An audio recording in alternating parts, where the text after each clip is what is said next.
An entire Roman legion vanished without a trace. This is the enduring mystery of the Ninth Legion, a crack in the armor of the world's greatest empire. By the end of this investigation, you will understand the leading theories behind one of history's most famous disappearances and why the truth remains just out of reach. We have a final dated inscription and then only silence. What happened to 5,000 of Rome's most hardened soldiers? The answer lies somewhere between a brutal ambush in the northern mists and a quiet bureaucratic erasure. What do you believe is more terrifying, a legendary defeat or a forgotten one? To understand the scale of the silence, we first need to know the voice that was lost. The Ninth Legion was not some fresh, untested unit. Its roots stretched back to the very foundation of the Roman Empire, a living thread connecting its mysterious end to its glorious beginning. It was founded over a century and a half before it vanished during the tumultuous final days of the Roman Republic. This means its soldiers, or more accurately their ancestors in the legion, fought under the command of Julius Caesar himself. They were there during the brutal conquest of Gaul, and they stood with Caesar when he crossed the Rubicon River, a decisive act that plunged Rome into civil war. They were veterans of the battle against Pompey, shaping the destiny of the Western world. After Caesar's passing, the Ninth continued to serve under his adopted heir, Augustus, the first true Roman emperor, helping to secure his new regime. Through decades of campaigning, the legion earned its distinguished surname, Hispana, for exemplary service in the fierce mountain wars of Spain. By the early 2nd century, the Ninth Legion Hispana was a cornerstone of the imperial military. It was one of the oldest, most battle-hardened formations in the entire army, a legion with a storied past etched into its very identity. Its disappearance, therefore, was not the loss of a minor garrison.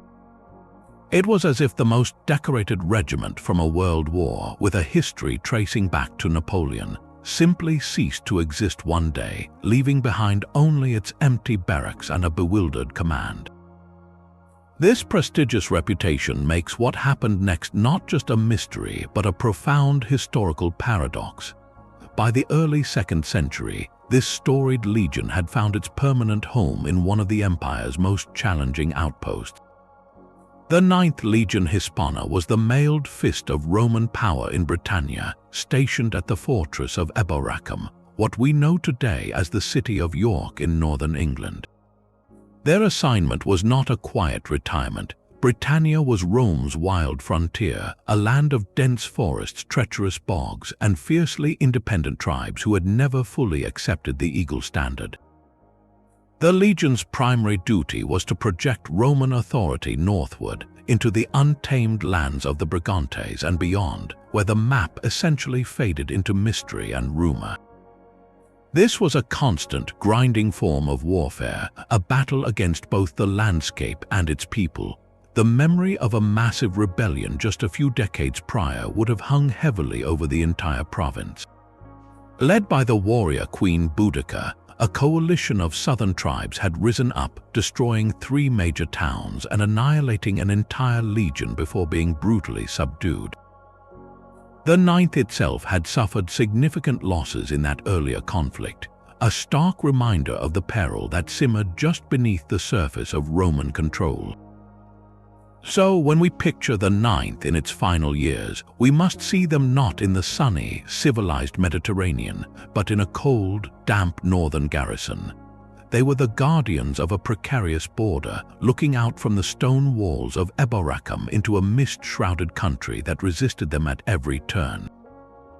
Their very presence was a statement of imperial will in a place where that will was constantly tested. This context of perpetual tension is the essential backdrop for their disappearance. A legion does not simply vanish from a peaceful, settled province. It vanishes from the edge of the known world.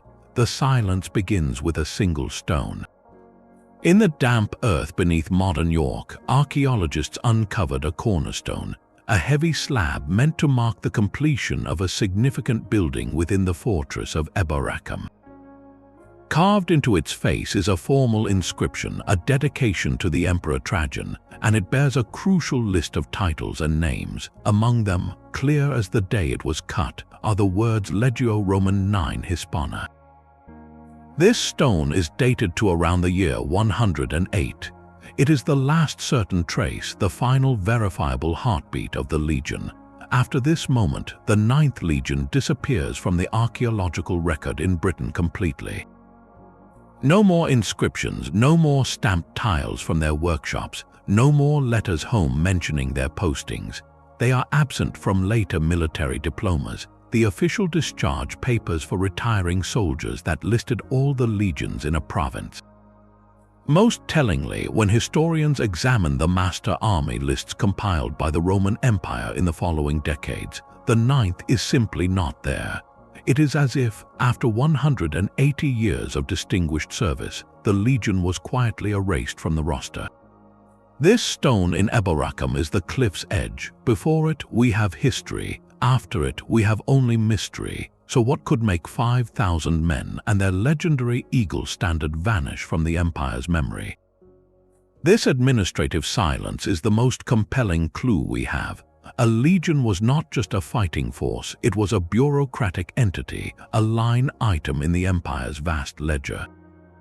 Its absence from official records is not an oversight, it is a statement. The most telling document is called the Notitia Dignitatum, a comprehensive register of all civil and military posts across the late Roman Empire. Compiled decades after the 9th's last inscription, it meticulously lists every legion still in service, from the deserts of Egypt to the forests of Germany. The 9th Legion Hispana is not on that list. Its name is gone as if it never existed. Even more striking is the silence from Rome's own historians. Decades after the legion vanished, the historian Cassius Dio wrote a detailed account of a major war in Britain, a conflict that would have been the 9th's sole responsibility. He describes battles, movements, and outcomes, yet he never once mentions the legion by name. For a unit of its prestige to be omitted from the story of its own theater is extraordinary. This dual silence from both the accountants and the storytellers points to one inescapable conclusion. By the time these records were made, the 9th Legion was no longer an active part of the Roman army. Something had happened to the unit as a formal entity, an event so definitive that the empire itself stopped counting it. The question shifts from if it was lost to how and where that final chapter was written. North of Eboracum, the world grew wilder and more defiant. Beyond the lands of the Brigantes lay Caledonia, a rugged landscape of dense forests, deep lochs, and formidable mountain ranges that make up modern Scotland. The people here, the Caledonians, were a collection of tribes united by a singular trait, a fierce resistance to Roman rule. They were masters of guerrilla warfare, using the harsh terrain as their greatest weapon, launching swift raids from hidden glens before melting back into the mist.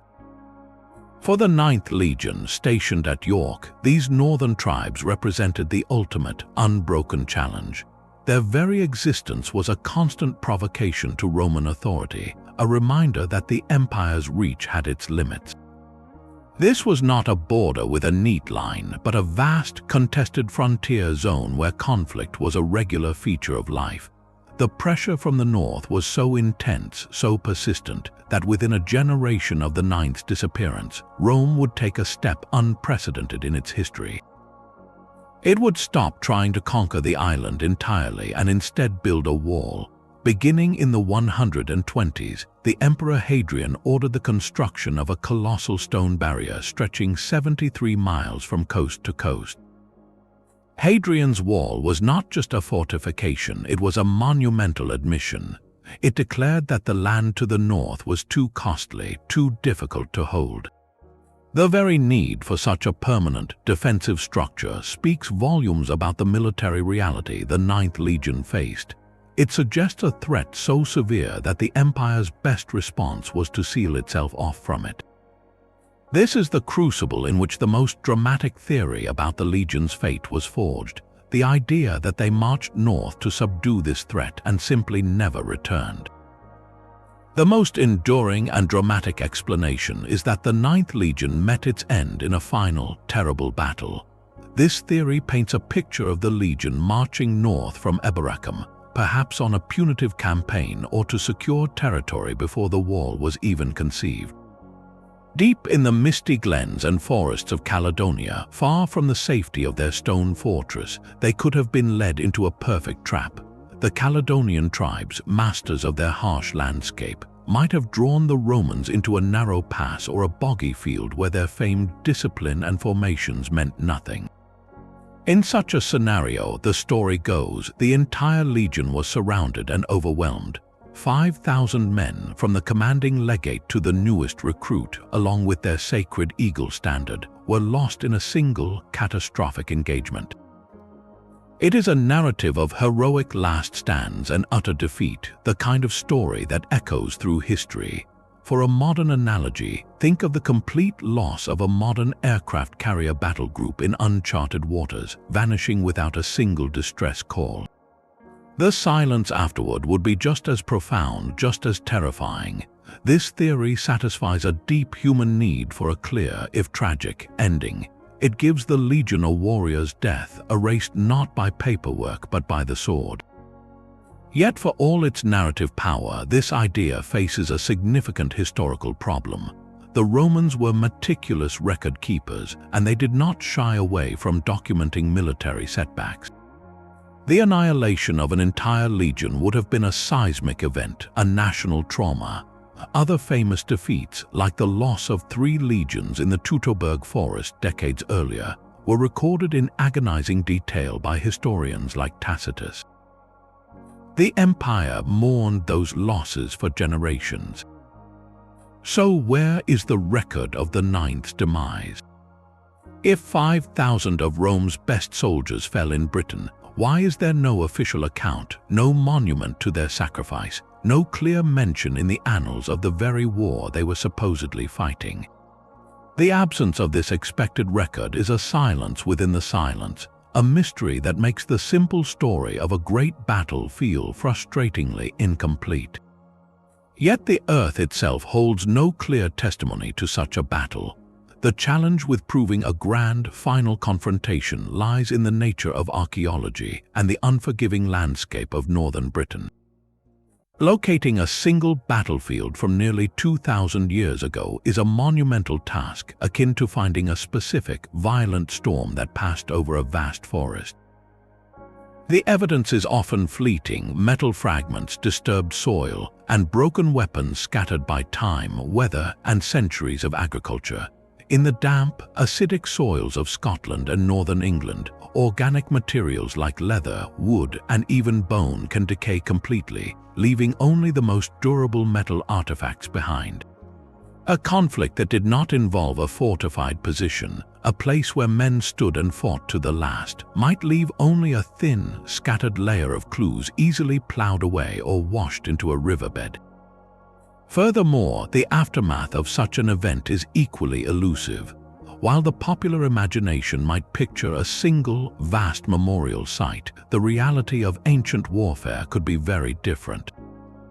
The remains of the fallen might have been left on the field, later gathered and buried in smaller, unmarked groups by local tribes, or even respectfully returned to the Romans under a truce for ceremonial practice elsewhere. To date, no archaeological discovery in Britain has yielded a mass resting place that can be definitively linked to the Ninth Legion. There are sites with evidence of conflict from the right period, but connecting them to this specific unit is like finding a single, nameless dog tag on a vast, ancient battlefield. It tells a story of loss, but not whose story it is. This frustrating gap between a compelling narrative and physical proof forces us to look beyond the misty glens for other explanations. If the earth refuses to give up its secret, perhaps the answer lies not in the mud of Caledonia, but in the ledgers and politics of Rome itself. But a great battle is not the only way a legion can vanish.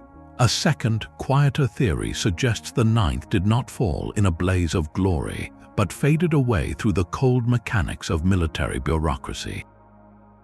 This idea proposes that the legion was simply transferred from its troubled post in Britain, perhaps after sustaining heavy, but not total, losses in the constant northern conflicts. Its fighting strength was deemed too depleted. Or maybe it suffered some form of disgrace, a failure in command or discipline that cost it the emperor's favor.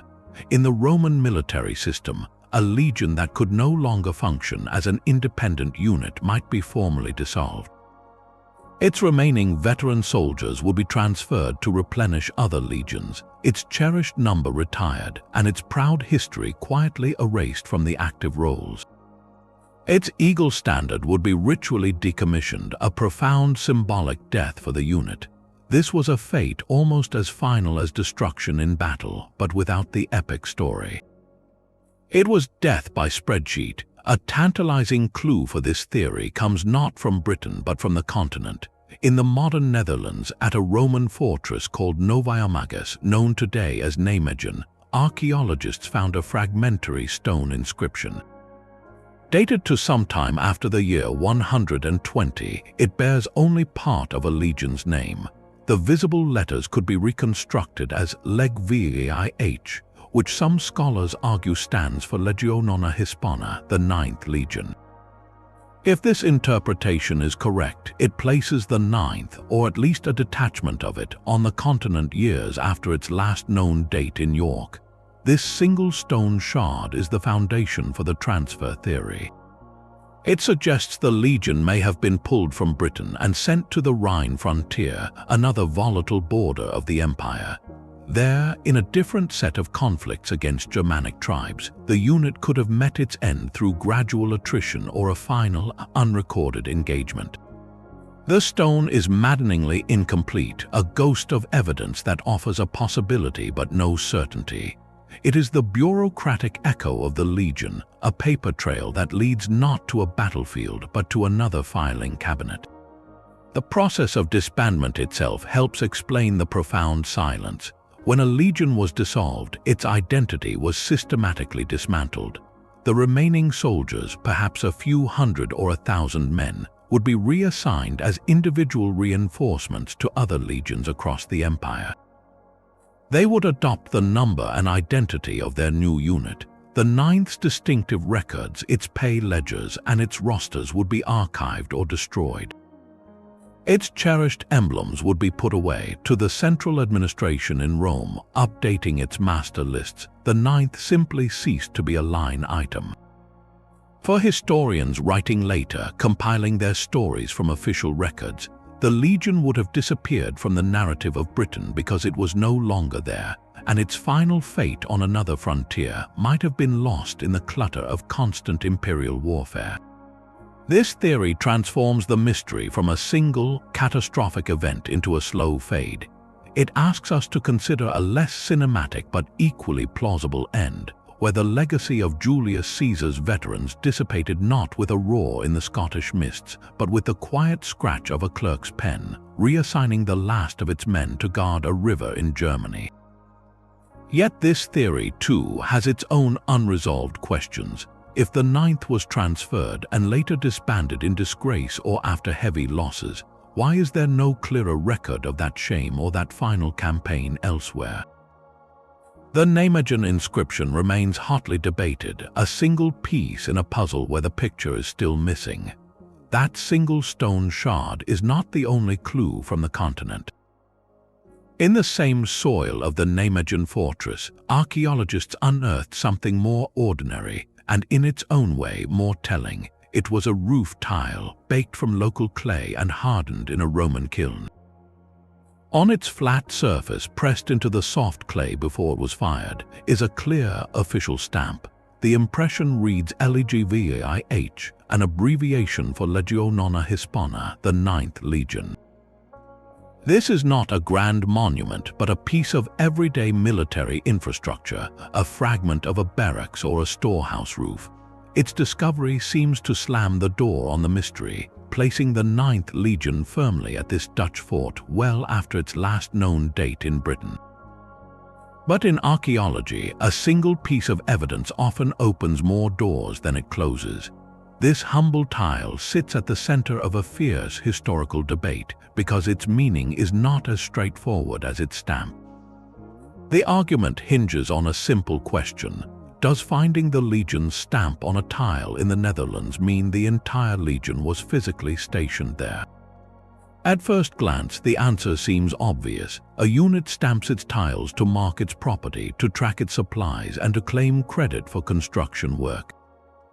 Finding such a tile at a fort should signal that the legion built or occupied that place. If this tile was made and used in Nijmegen after the year 108, it would be solid proof the Ninth had been transferred from Britain. It would transform the transfer theory from a speculative idea into a documented historical movement.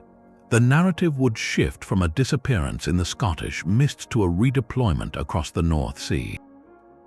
The legion's final fate, then, might lie somewhere along the Rhine frontier, in the endless conflicts against Germanic tribes, a story lost in the broader chaos of frontier warfare. This interpretation offers a clean, bureaucratic solution to the mystery, but historians are trained to be skeptical of clean solutions. The opposing view points to the complex logistics of the Roman military machine. Legions did not always produce every single item they used right at their home base. Materials, including pre-stamped building supplies, could be manufactured in one location and shipped to another. It is possible, though less likely, that this tile was made in Britain, stamped by the Ninth's workshop in York, and then shipped across the sea as part of a supply shipment to the troops at Nijmegen. In this scenario, the tile is not proof of the legion's presence, but merely proof of its paperwork, a piece of inventory sent from a legion that was, by then, already gone. Even more plausible is the idea of a detachment. The Roman army frequently split its legions, sending cohorts, which were units of several hundred men, on independent missions. A detachment from the 9th Legion could have been sent to Nijmegen to assist in construction or to reinforce the garrison, bringing their own stamped materials with them. This smaller group could have later been absorbed into another legion or met some localized fate, while the main body of the 9th remained and ultimately vanished in Britain. The tile then becomes a ghost, evidence of a branch that existed but not proof of what happened to the tree. So we are left with this baked clay fragment, a message from the past that speaks in a whisper, not a shout. It is a critical clue, but an ambiguous one. It does not tell us a story, it offers us a choice between stories. Do we see it as the footprint of the entire legion marking its new path? Or do we see it as a stray piece of luggage, lost long after its owner had departed? This is the frustrating beauty of historical detective work. The evidence is never a video recording. It is a collection of fragments we must assemble, knowing some pieces may be from a different puzzle entirely. The Nijmegen tile refuses to give a final verdict. Instead, it deepens the mystery, adding a continental layer to a British enigma, and proving that sometimes the closer we look at a clue, the more questions we see. A third possibility sends the Legion on a journey far from the damp forests of Britain, to a landscape of sun-baked hills and ancient cities. This theory suggests the 9th Legion was not destroyed in the north, but met its end in the blistering heat of the Eastern Empire during one of Rome's most brutal and costly wars. Between the years 132 and 136, the province of Judea erupted in a massive rebellion led by a charismatic figure named Simon Bar Kokhba. This was not a minor uprising, it was a full-scale war for independence that caught the Roman military completely by surprise. The rebels were highly organized, seizing strongholds, minting their own coins, and inflicting stunning early defeats on the Roman garrisons. The scale of the conflict was immense, requiring the personal attention of the Emperor Hadrian and the transfer of legions from across the empire to crush the revolt. Historical accounts describe the fighting as exceptionally fierce, with heavy losses on both sides. By the war's end, the rebellion was suppressed with devastating force, and the province was left shattered. For a legion to have been lost in such a vast, chaotic, and well-documented conflict seems entirely plausible. It provides a dramatic stage for a final stand, far from the legion's traditional posting. The theory gains traction from the simple fact that we know other legions suffered terribly there, with at least one possibly being disbanded due to catastrophic losses. Placing the Ninth in this fiery crucible offers a clear, historically grounded reason for its disappearance, a fate shared by many in a war that reshaped the region. Yet this compelling story crashes against a wall of Roman record-keeping. The Bar Kokhba revolt is one of the better documented military crises of the era. We have surviving lists from both Roman historians and military documents that name the legions known to have fought in Judea. Scholars have pieced together a likely order of battle, identifying units like the 10th Legion from Jerusalem and others brought from Egypt, Syria, and the Danube frontier. The name of the 9th Legion Hispana is conspicuously absent from every single one of these lists. Its absence is a glaring omission. For the 9th to have fought and been destroyed in this war, it would have to be the only major legion involved that somehow escaped mention in all the official accounts and later historical summaries. Given the revolt's significance and the empire's habit of recording both its triumphs and its disasters, this silence is deeply problematic. It would be like researching the D-Day landings and finding detailed rosters that list the American 1st Infantry Division and the British 3rd, but completely omitting an entire Canadian division that we know existed if it had actually taken part. The administrative shadow that follows the 9th from Britain seems to stretch all the way to Judea, ensuring its name is missing from the roll call of the very conflict that supposedly consumed it. This forces us to wonder if the legion wasn't in Britain and wasn't in Judea, where did its long story truly end? The Roman military held a complex view of a legion's identity. A legion was more than just a collection of soldiers. It was an institution with its own spirit, its own accumulated history and sacred emblems. This makes their practice of reconstitution a crucial and often confusing piece of the puzzle. When a legion suffered catastrophic losses, it was not always permanently erased. Sometimes the emperor would order it to be rebuilt. New recruits would be drafted, new officers appointed, and the cherished legion number would be revived. But here is the critical distinction in the eyes of Rome. This newly formed unit was not the old legion reborn. It was considered a separate entity, a new creation that merely inherited the number and name of its predecessor as an honor. The old legion, with its specific veterans, its original eagle standard, and its unique lineage, was considered gone forever. Think of it like a famous sports team that loses its franchise. A new city might later get a team with the same legendary name and colors, but fans and historians would never confuse the two rosters. They are different chapters in a shared story. This practice of reconstitution adds a final, frustrating layer of fog over the 9th's fate. It means that any later, vague historical mention of a 9th Legion active in the 3rd or 4th centuries cannot be automatically linked to our 9th Legion Hispana. It could very well refer to a later, reconstituted unit that was given the famous old number as a symbolic gesture, long after the original had passed into memory. These ghostly references in later texts are like finding a modern ship named the Titanic. It tells you the name endured, but it reveals nothing about the fate of the original vessel. So the question becomes even more intricate. Did the 9th Legion Hispana meet an end so complete that its number was retired out of respect or shame?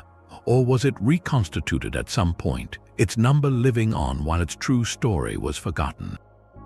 The evidence leans toward the former, as the 9th's number is conspicuously absent from the main legion lists for centuries, but the possibility remains a tantalizing complication.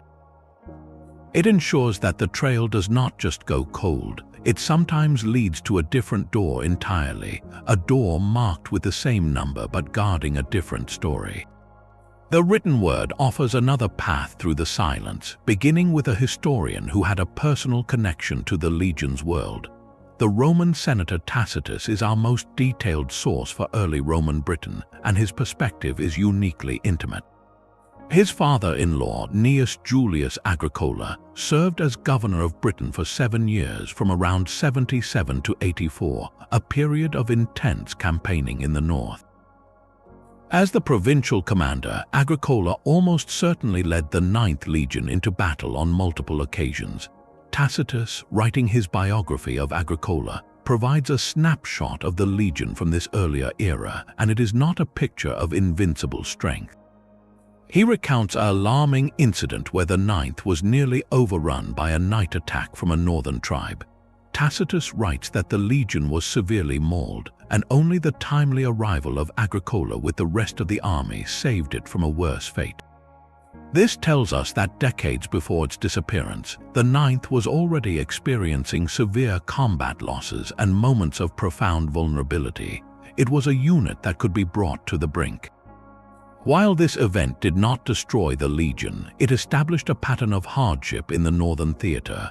For a historian like Tacitus, with his family linked to the command structure, such a setback would have been a notable chapter in the story of Roman Britain.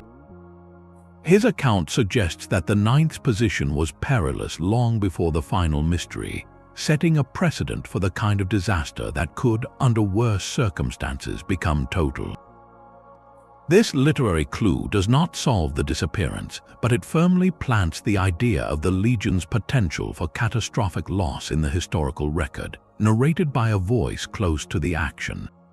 Centuries later, long after Rome's legions had faded into legend, a different kind of story began to surface. Medieval chroniclers and writers, compiling histories from fragments of older texts and local folklore, sometimes included a curious tale. They spoke of a Roman legion that marched into the mists of the north and was never seen again. One Welsh legend, for instance, tells of a king who defeated a Roman legion in the mountains and drove them into a river. These stories are not history in the modern sense. They are layered with mythic elements, anachronisms, and the political needs of the later writers who recorded them. Their value lies not in their factual accuracy, but in their persistence.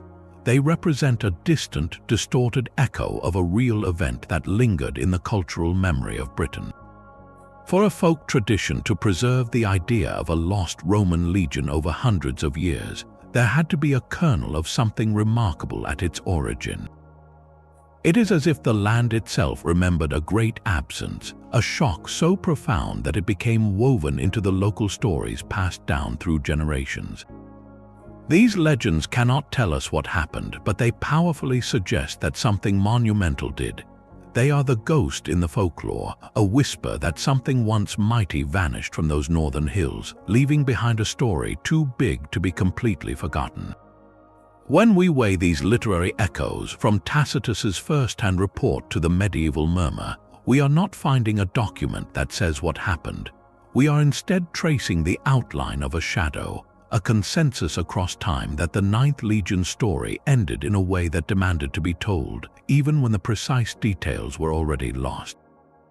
The ground beneath York tells its own story, a narrative written in layers of clay, stone, and charcoal. Excavations at the fortress of Eboracum, the 9th Legion's longtime home, have been extensive. What archaeologists have found there is not a scene of violent ending, but one of orderly transition. The most telling clue is not a hidden mass resting place or a cache of abandoned weapons, but architecture. In the early 2nd century, the wooden structures of the fortress, the barracks and storerooms built by the 9th, were systematically rebuilt in stone. This was a major upgrade, a sign of permanent investment, yet the stamps on the new roof tiles and bricks do not bear the mark of the 9th Legion Hispana. Instead, they are stamped by the 6th Legion Victrix. This is a quiet but monumental shift in the archaeological record. the 6th Legion appears to have moved into Eboracum and undertaken a significant reconstruction project, effectively taking over the fortress. This changeover happened around the very time the 9th vanishes from history. The absence of a violent destruction layer at York is crucial. There is no widespread burning, no layer of ash and shattered debris that would indicate the fortress was overrun in a sudden attack. If the 9th had been annihilated at its own headquarters, we would expect to find evidence of that catastrophic event sealed in the soil. Instead, the transition appears administrative, almost peaceful. The evidence suggests the 9th Legion departed from Eboracum, and another legion arrived to fill the space they left behind. This does not tell us why they left or where they went, but it powerfully indicates they did not meet their end within the safety of their own walls. Their story, it seems, ended somewhere out there, beyond the stone gateways of the fortress, in the landscape they were tasked with controlling. The silence at York is not the silence of a grave, but the silence of an empty barracks, a home that was simply handed over to new tenants. Perhaps the Legion's true enemy was not a northern tribe, but the very emperor it served. This theory shifts the focus from the battlefield to the palace, suggesting the 9th Legion was erased not by a sword but by a signature.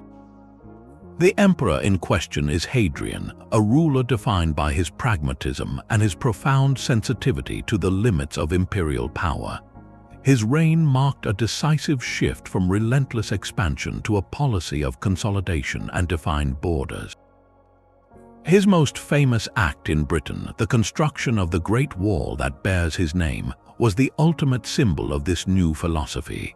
It was a statement that some frontiers were not worth the blood and treasure required to hold them. For a military commander, a setback in such a volatile province could be seen as a necessary cost of doing business. But for an emperor like Hadrian, a man obsessed with imperial stability and reputation, a major military failure could be viewed as an intolerable stain. Imagine a modern corporation undergoing a massive restructuring, where a flagship division suffers a catastrophic public loss that contradicts the new CEO's entire strategic vision.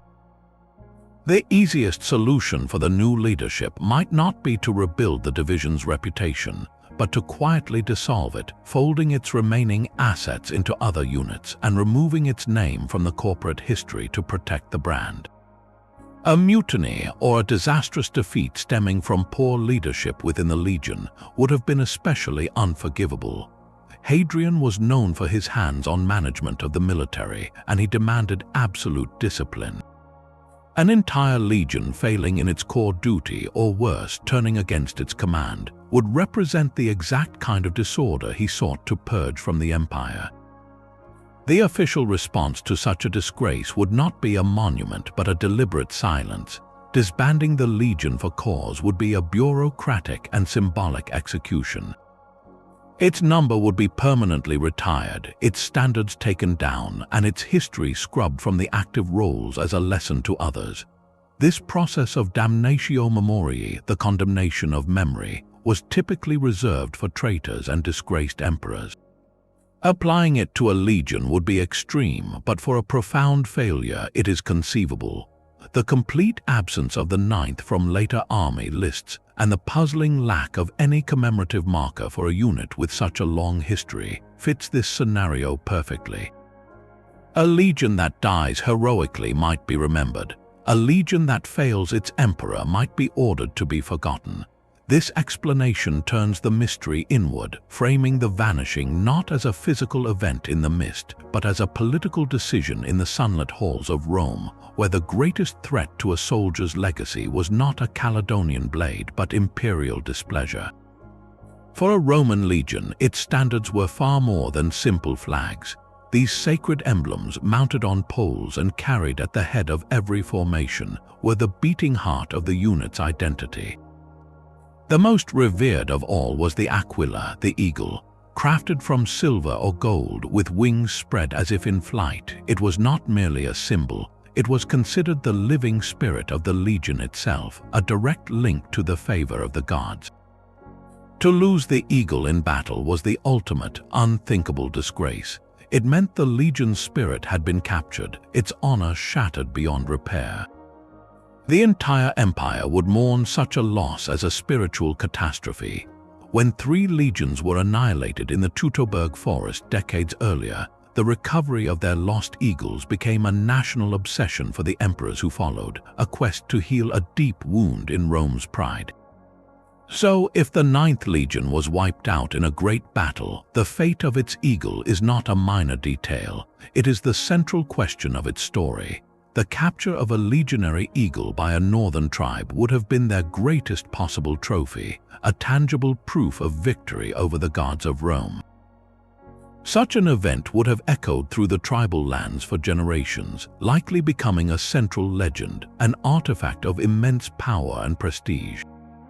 Yet here we find another profound silence. No ancient source, Roman or native, records the Caledonians or any other British tribe parading the eagle of the 9th Legion. No folklore, no later medieval tale speaking of a magical bird of metal taken from the Romans points definitively to this prize. If the eagle was captured, it vanished as completely as the men who carried it. This absence is baffling. It forces us to question the very premise of a clean, decisive military end. Could 5,000 men and their most sacred object truly disappear without leaving a single, enduring whisper of their greatest trophy behind? The silence surrounding the eagle suggests that perhaps the story is not one of a trophy taken, but of a standard that was never there to be lost in the first place. A legion was not just a column of soldiers on the march, it was a living, breathing community. For every man serving in the 9th, there were families, traders, and craftsmen whose lives were woven into the fabric of the fortress town. Veterans who had served there 25 years often chose to settle right there, near the walls of Eboracum, on land grants provided by the empire. They built farms, opened shops, and raised families, creating a permanent Romanized population that was the true legacy of conquest. The sudden disappearance of the legion would have been an economic and social earthquake for these people. If 5,000 men and their supporting staff vanished overnight, the impact would be immediate and devastating. The local economy, entirely dependent on military spending, would collapse. The veteran settlements, now unprotected, might be hastily abandoned. Archaeologists would expect to find evidence of this rupture, a clear layer in the soil marking a moment when prosperity ended, when pottery import stopped, and when buildings were left to decay. Yet the evidence around York is more ambiguous. There is no single catastrophic destruction layer that blankets the civilian settlement outside the fortress walls. Instead, research suggests a pattern of continuity. The town of Eboracum did not wither and die. It persisted and even thrived in the 2nd century, becoming a major colonial city. This continuity of civilian life is a powerful, if indirect, clue. It hints that the departure of the 9th Legion may not have been a violent, chaotic event that spilled over and destroyed the surrounding community.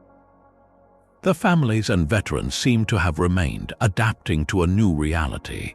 This could support the idea of an orderly transfer where the legion marched away under imperial orders, leaving the civilian infrastructure and population largely intact. The community's resilience suggests the heart was ripped out, but the body was allowed to keep living under new management. So we must ask, if the soldiers left their homes behind, what became of the individual men who wore the 9th's crest? Their personal fates are the deepest layer of the mystery. Were they reassigned to legions on the Rhine or the Danube, quietly folding their identities into new units, their stories ending not with a sword but with a new assignment scroll? Or do their stories end somewhere in the cold peat of a northern bog, with no one left in Eboracum to even mourn? The soil holds the answer to the community's fate, but the fate of the soldiers themselves remains locked in the personal silence of 5,000 lost voices. The fate of the 9th Legion stands in stark contrast to another of Rome's great military tragedies. In the dense, rain-soaked forests of Germania in the year 9, an alliance of Germanic tribes led by the chieftain Arminius sprung a masterful trap. Three entire legions, the 17th, 18th, and 19th, along with their auxiliary troops, were lured into a narrow, muddy passage and systematically destroyed over several days of brutal fighting.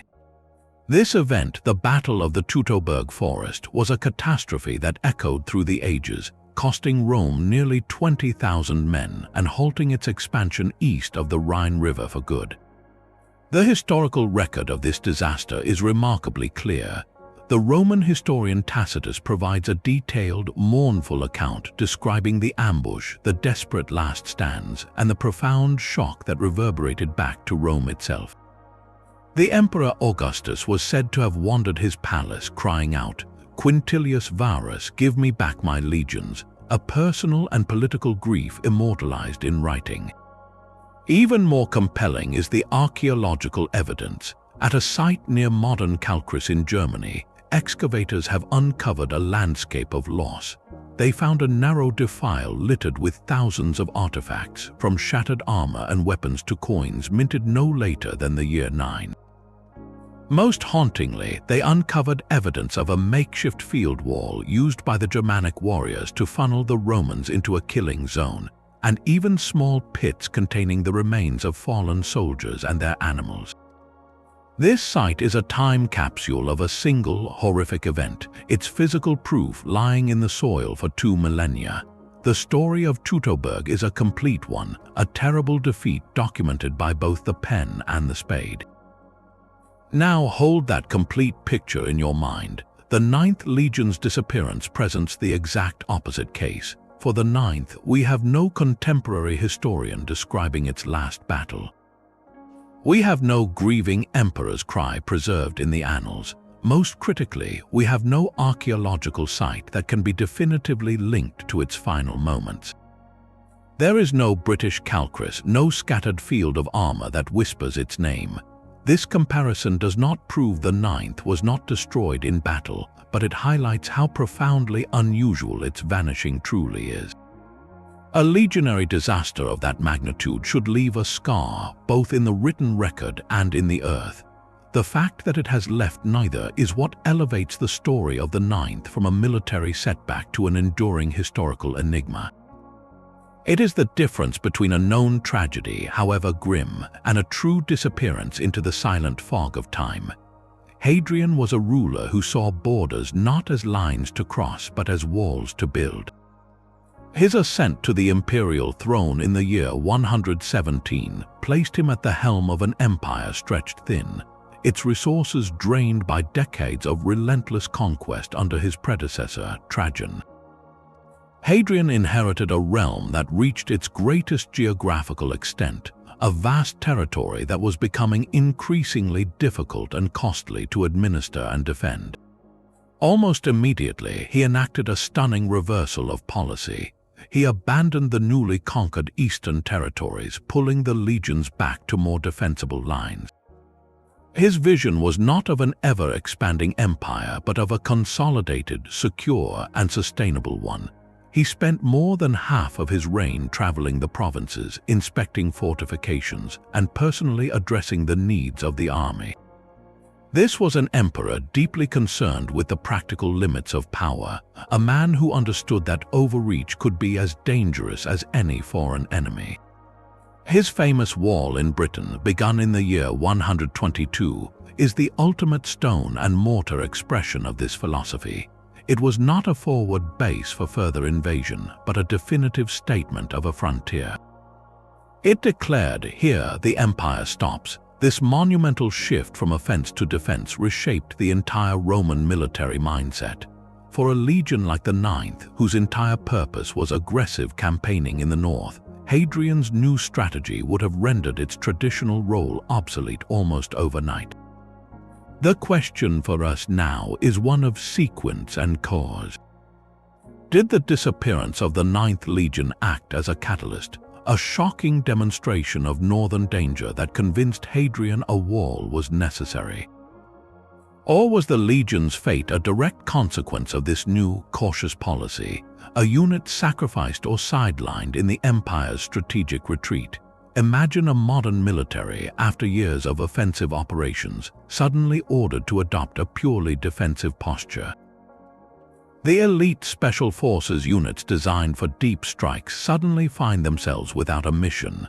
They might be disbanded, reassigned to guard duty, or pushed into one last, risky operation to secure the new defensive line before it's built. The 9th could have been that unit. If the legion was destroyed in a major defeat just before Hadrian's visit, that disaster could have been the final proof he needed that northern Britain was a bloody quagmire best sealed off. Conversely, if the legion was already weakened and then ordered to hold an untenable position as part of the new defensive planning, it could have been led into a trap. Hadrian's wall itself stands as a silent witness to the peril he perceived. Its very existence argues that something in the north was too formidable, too costly to conquer. The vanishing of the 9th Legion is the ghost in that argument, the possible event that turned imperial policy from ambition into stone and mortar.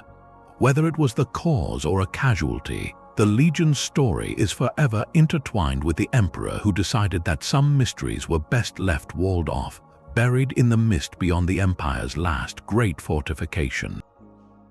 The mystery found its most enduring voice not in a history book but on a library shelf. In 1954, author Rosemary Sutcliffe published a novel that would forever reshape how the world saw the Lost Legion. Her book, The Eagle of the 9th, offered a breathtakingly complete story where history had only gaps. Sutcliffe's tale begins years after the legion's disappearance, following a young Roman officer named Marcus Flavius Aquila, the son of the 9th's commander. Driven to clear his family's name and uncover the truth, Marcus ventures north of Hadrian's wall into the perilous lands of the Caledonians. His quest is not to find survivors, but to recover the legion's most sacred object, its bronze eagle standard, rumored to be held by northern tribes. In the novel, the eagle is more than a symbol, it is the soul of the legion, and its recovery represents the redemption of its honor. Sutcliffe masterfully wove the few known facts with immersive period detail and timeless themes of loyalty, loss, and healing. She gave the cold archaeological mystery a human heartbeat, a face, and a profound emotional resolution. The book proposed a definitive answer: the legion was destroyed in battle in Scotland, and its eagle was taken, a fictional conclusion that felt so satisfying and richly realized it became, for millions of readers, a kind of truth. This single story did more than any academic paper to cement the image of a heroic last stand in the northern mists. It transformed the 9th Legion from a footnote for scholars into a legendary saga for generations. The power of that story soon reached an even wider audience through the screen. In 2011, director Kevin MacDonald adapted the novel into the film The Eagle, starring Channing Tatum and Jamie Bell. The movie brought Sutcliffe's vision to life with cinematic scale, emphasizing the harsh beauty of the landscape and the peril of the journey. While taking creative liberties, the film doubled down on the core premise of a military disaster and a sacred quest. It presented a visceral, sweeping version of the mystery, where the clash of cultures and the weight of the past were painted on an epic canvas. For viewers who had never heard of the 9th Legion, this became their introduction, a dramatic origin story for the historical puzzle. Another adaptation, the BBC television series The Eagle of the 9th in the 1970s, also played a key role in seeding the legend into popular culture for an earlier generation. Together, these creative works performed a fascinating alchemy. They took a historical silence and filled it with sound, color, and compelling narrative. The fictional Eagle of the 9th became more real in the public mind than the historical silence it sought to explain. This highlights a profound truth about how we engage with the past. We are drawn to stories, to complete arcs and emotional closure, far more than we are to fragments and unanswered questions. Sutcliffe's masterpiece gave us that closure, offering a lantern in the dark where history provides only a faint, flickering shadow. Her version is so powerful that it now stands shoulder to shoulder with the academic theories, a parallel legend that continues to shape the quest for answers. It reminds us that sometimes the search for meaning is itself a kind of recovery, a way to honor what was lost by giving it a story worth remembering. So where does this leave the experts who must weigh these fragments of evidence? The academic consensus today has moved decisively away from the romantic vision of a single, glorious last stand. Most historians and archaeologists now lean toward a more bureaucratic, though no less final, end. The prevailing view suggests the Ninth Legion was most likely transferred from Britain, possibly to the Rhine frontier as hinted by the Nijmegen tile, and was then gradually dissolved.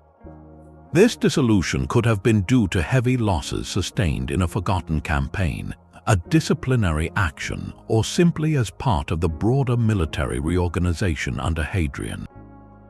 The unit's proud number was retired, its remaining men absorbed into other legions, and its official existence quietly terminated. This theory best explains the profound administrative silence, the absence from army lists, and the peaceful transition of its fortress at York. It frames the disappearance as a slow fade rather than a sudden snap, a casualty of imperial logistics as much as of any enemy blade. Yet within this consensus, a spirited debate continues. Prominent scholars like the late Russell Robinson, an expert on Roman armor, found the lack of a battlefield compelling, favoring the transfer theory. Conversely, archaeologists like Dr. Miles Russell have pointedly argued that the evidence for a continued continental existence is too thin, maintaining that the legion's end must be sought in the north. The Nijmegen tile, for every historian who sees it as a smoking gun, is viewed by another as a red herring, a piece of stray inventory or evidence of a mere detachment. This ongoing scholarly conversation is not a sign of failure, but a testament to the mystery's enduring grip. The case remains open precisely because the evidence is circumstantial and open to interpretation. There is no single, undeniable artifact that closes the book. This lack of definitive proof is what keeps the discussion vibrantly alive, transforming the search from a puzzle to be solved into a conversation to be continued, where each new discovery or reinterpretation can subtly shift the balance of probability. The Roman Empire left behind a staggering volume of records, yet it was never designed to satisfy our modern curiosity. Our search for the Ninth Legion runs aground on the fundamental nature of history itself, which is not a complete library but a collection of scattered, fire-damaged pages. The historical sources for this specific period in Roman Britain are notoriously fragmentary. The great historian Tacitus, our most detailed eyewitness, ends his account decades before the legion vanished. Later writers like Cassius Dio provide only summaries, their full original texts often lost to time, surviving only in excerpts copied by medieval monks. We are trying to reconstruct a full-color movie from a handful of surviving still frames and a few lines of the script. The Romans documented what was important to them, which was not always what is crucial to us. Their records celebrated victories, tracked imperial finances, and honored emperors. The quiet dissolution of a single legion, or even a distant defeat on a troublesome frontier, might not have been deemed worthy of a detailed chronicle, especially if it was politically inconvenient. The military bureaucracy kept meticulous rosters and supply lists, but these were working documents, not archives meant for posterity. A unit's formal end might be recorded on a single papyrus sheet, a line item crossed off a master list in Rome. That sheet could be lost in a flood, eaten by insects, or simply crumble to dust. Think of it like a modern corporation deleting an old project file. The decision was clear to those who made it, but the trail for future investigators evaporates. The very objects that might hold our answers were often tragically perishable. The Romans wrote constantly on wooden tablets coated with wax and on fragile sheets of papyrus. These were the mediums for daily orders, soldiers' letters home, and unit strength reports. In the damp, acidic soil of Britain, these organic materials almost never survived. A single, waterlogged writing tablet found at a fort like Vindolanda is a miraculous exception, a tiny window into a world of lost paperwork. For every one we find, millions have dissolved back into the earth, taking their stories with them. So the silence surrounding the Ninth Legion is not an eerie anomaly, it is the default state of the ancient past. We are left sifting through what endured: stone inscriptions, durable roof tiles, and metal artifacts, while the paper trail that could explain it all has long since returned to the elements. Behind every theory of transfer, battle, or disbandment lie 5,000 individual stories, each one a life abruptly severed from the record. If the Legion was destroyed in a final engagement, the personal outcome for most is tragically clear. In the chaos of a pre-modern battle where formations broke into desperate hand-to-hand combat, the end for a soldier would have been swift, violent, and final.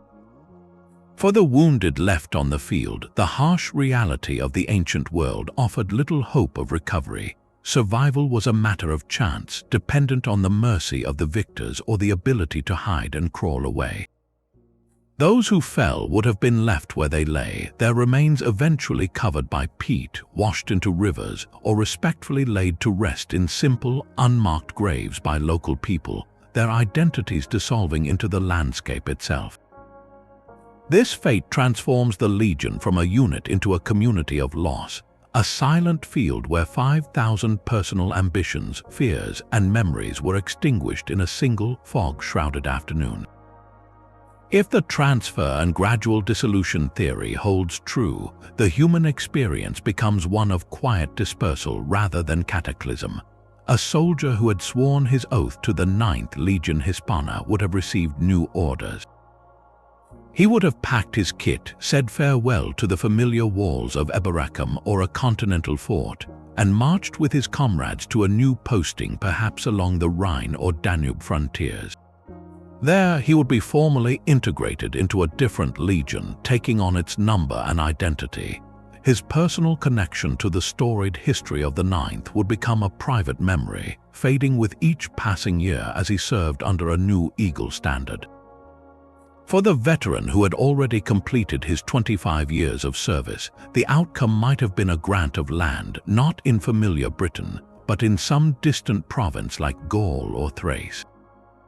He would have built a farm, raised a family, and lived out his days, the story of his original legion becoming a tale told to grandchildren who might only half believe it. This scattering of men across the empire is a different kind of vanishing, one where the unit disappears not in a moment of violence, but through the slow, inexorable process of reassignment and retirement, its spirit diluted until it was simply gone. There exists another, darker possibility for the individuals caught in this mystery. If the Legion suffered a crippling defeat but not a total annihilation, survivors might have been captured. In the ancient world, prisoners of war were a commodity. A strong, trained Roman soldier could have been forced into labor, sent to work in mines or on remote farms under brutal conditions.